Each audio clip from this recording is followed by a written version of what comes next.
Right, as some of you might know, I've been wallowing in nostalgia a bit, looking back at the first painting book I ever bought, which was that one, my Robert Wood book. As I say, I got that when I was about 13, 14 and paid £0.50 for it. Look it up if you don't understand £0.50.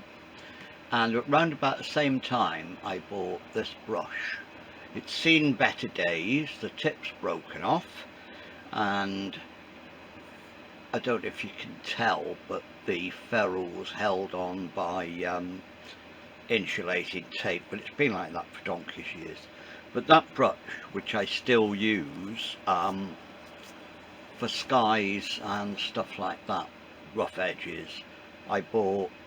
It's the very first paintbrush I bought, so it's even older than the book. Probably I was 13 when I bought that. But that's that, wallowing in nostalgia.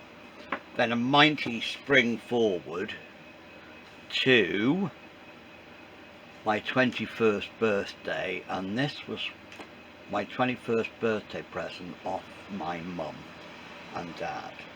That came with it, which is still being used almost every month, if not every day, for donkey's years. This is my box, my first original paintbrush box. I wouldn't have called the King my cousin with this. It's got a little dewberry in the back for holding your board, and then when you want to paint and put it there, when you're finished, put it back, flip your little thing across, and you can carry it home. It's pretty much the same as the one that I did up a couple of weeks ago. Yes, that's the original palette that came with it. 50 years old. Happy birthday. I'm 71 in September. I was 21, so yeah, it's just a few weeks short, well, a week short of being 50 years old, that palette. Same as this box, and they are different tubes of paint, but the same sort of paints that I used to use. I used to use Winton, Winsor & Newton,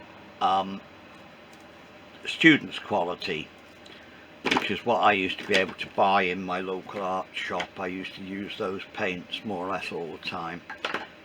My colours haven't changed very much. I'm not going to go through them.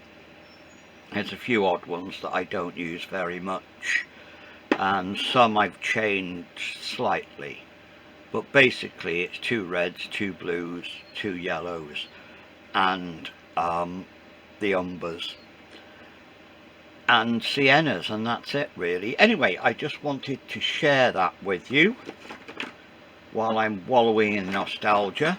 There's my dippers. They fit on to the end of the palette, so you've always got your medium there. That fits nicely in there. Shut the lid, and you're all ready to go painting. There you go. I can't remember who bought it. Not who bought it, who made it. There's no maker's mark on it. I don't think I was particularly interested. I do know that when I was 21, my parents didn't have a lot of money, and that was a vast crate. It was full of paint as well. So that was a wonderful, wonderful present for me, that was.